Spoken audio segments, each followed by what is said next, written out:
நேற்று ஒரு கீரை பறிச்சுட்டு நான் பெரிய வீடியோவில் காமிச்சிருப்பேன்.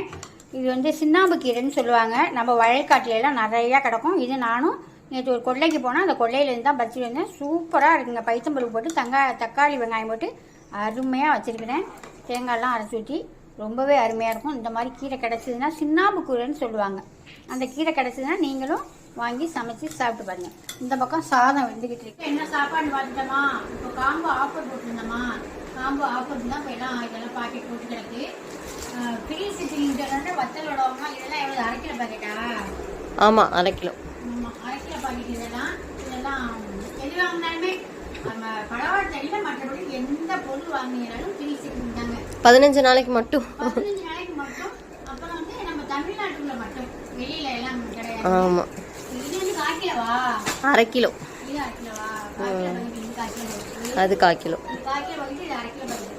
நல்லா பொரிச்சோம்னா அந்த ஜவ்வரிசி வச்சுனா பிடிச்சி அப்பளம் மாதிரி அவ்வளோ சூப்பராக இருக்கும்.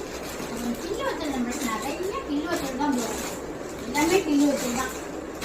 ஏன்னா அது ரச சாதம், சாம்பார் சாதம், எல்லா சாதத்தையுமே இந்த கிள்ளு வச்சல் வச்சு சாப்பிட்டோம்னா பக்கடா மாதிரி தொட்டிட்டு சாப்பிட அவ்வளோ சூப்பராக இருக்குது. நல்லா இருக்குது.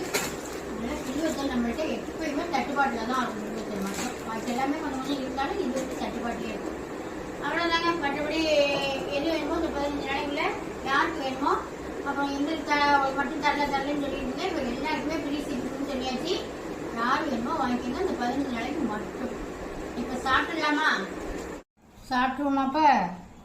பெட்டியெல்லாம் போட்டு வச்சாச்சு. 3 மணிக்கு தான் வண்டி வரும். நம்ம மெதுவாக பொறுமையாக போடலாம். அதனால் பாக்கெட் போட்டு வச்சுருக்காங்க. பெட்டி இன்னும் போடலை. சாப்பிட்டு போய் தான் போகணும்.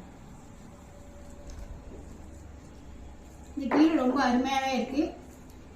இந்த கீரை மட்டும்தான் இது மாதிரி செய்யணும்னு இல்லைங்க. நம்ம முளைக்கீரை எல்லாம் இருக்குல்ல, அந்த மாதிரி முளைக்கீரை, இந்த புளிச்சக்கீரை, அப்புறம் நிறையா கீரை ஐட்டம் இருக்குல்ல, அரைக்கீரை, எல்லா கீரையிலுமே இந்த மாதிரி செஞ்சு சாப்பிட்டீங்கன்னா அவ்வளோ நல்லது. அடிக்கிற வெயிலுக்கு இந்த மாதிரி கீரை ஐட்டம்லாம் நிறையாவே சேர்த்துங்க. அப்புறம் தொட்டுக்க பார்த்தீங்கன்னா உருளைக்கிழங்கு போட்டு நல்லா பொடு மாசம் மாதிரி போட்டு வறுத்து வச்சுருக்கேன். அப்புறம் கிள்ளு வத்தல், அப்புறம் ஜவ்வரிசி வத்தல். கிள்ளு வத்தல் சாப்பிட்டு பார்க்குற காமிக்கிறேன் பாருங்க.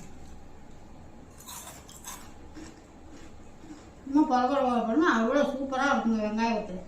இன்றைக்கி மத்தியானம் நம்ம வீட்டில் இவ்வளோ தான் சாப்பாடு. உங்கள் வீட்டில் என்ன சாப்பாடு கமெண்ட்டில் சொல்லுங்கள். பாய்.